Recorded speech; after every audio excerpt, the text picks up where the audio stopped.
மாநாட்டுக்கு வரவந்தாண்டா உண்மையான தொண்டன். புசி ஆனந்த் ஆக்ரோஷம். வாங்க விரிவா பார்க்கலாம்.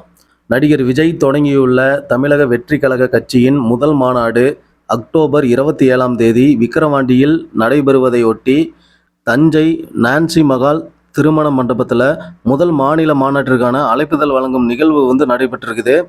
இந்த நிகழ்வில் கலந்து கொண்டு நிர்வாகிகளிடம் அழைப்புதல் கொடுத்து தொண்டர்களை வரவேற்றார் தமிழக வெற்றி கழகத்தின் மாநில பொதுச் செயலாளர் புசி ஆனந்த்.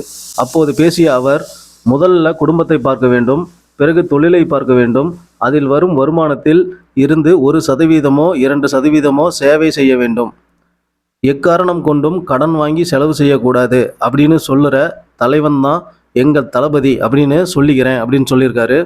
மேலும் நம் நிர்வாகி ஒருவர் எனக்கு லீவ் வேணும் முதலாளி அப்படின்னு கேட்கும்போது 26, 27 எவ்வளவு முக்கியமான நாள், நீ லீவு கேட்குறியே என முதலாளி கூற, முதலாளி நான் உங்ககிட்ட 18 வருஷமாக வேலை செஞ்சுட்டு இருக்கிறேன், எனக்கு 2 நாள் லீவு கொடுத்து விடு அப்படின்னு கேட்டதுக்கு, அப்படி நீ லீவ் எடுத்தா உனக்கு போனஸ் கிடையாது, வேலையை விட்டு எடுத்துருவேன் அப்படின்னு கூறிய முதலாளிகிட்ட, நீ வேலையை விட்டு எடுத்தா என்ன, போனஸ் கொடுக்காட்டி என்ன, என் தலைவன் தளபதியை நான் பார்க்க வேண்டும், உன் வேலையும் வேண்டாம் இதுவும் வேண்டாம் அப்படின்னு சொல்லக்கூடிய ஒரு உண்மையான தொண்டன் இருக்கிறான் அப்படின்னா அது நம்மளோட தமிழக வெற்றி கழகத்தோட தொண்டன் தான் அப்படின்னு ஒரு குட்டி கதையை மாநாட்டுக்கு வந்த புசி ஆனந்த் பேசியிருக்காரு.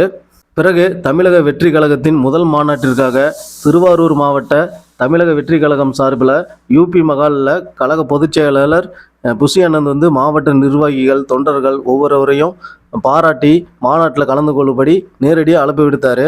மேலும் கழக பொதுச் செயலாளர் தலைமையில் மாநாடு சம்பந்தமாக ஆலோசனை கூட்டமும் நடைபெற்றது. போலீசார் விதித்துள்ள விதிமுறைகளை பின்பற்றி நடப்பது, ஒவ்வொருவருக்கும் அடையாள அட்டைகளை வழங்குவது குறித்து ஆலோசனையும் நடைபெற்றிருக்குது. பின்னர் மாநாட்டினை குறித்து விழிப்புணர்வு ஏற்படுத்தும் விதமாக ஆட்டோக்களில் ஸ்டிக்கர்கள் ஒட்டப்பட்டிருக்குது. அதனைத் தொடர்ந்து இந்த நிகழ்ச்சியில் பேசிய மாவட்ட தலைவர் குட்டி கதை சொல்லியிருக்காரு. 40 ஆண்டு காலமாக ஆட்சி புரிந்து வரும் ஆளுங்கட்சியும் எதிர்கட்சியையும் விஜய் பார்த்து பயந்துட்டு இருக்கிறாங்க, இல்லைன்னா எதற்காக தமிழக வெற்றி கழக கொடியை ஏற்றப்படாமல் அதிகாரிகளும் அரசியல்வாதிகளும் எதற்காக தடுக்கணும் அப்படின்னு சொல்லியிருக்காங்க.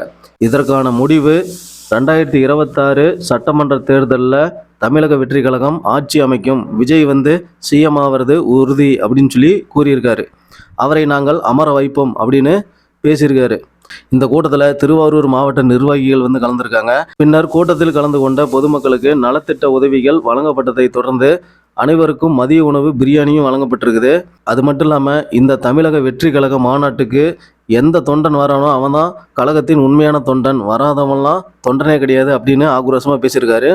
இது குறித்து உங்களோட கருத்து என்ன அப்படின்னு சொல்லி கமெண்ட் பாக்ஸில் கமெண்ட் பண்ணுங்கள். நன்றி, வணக்கம்.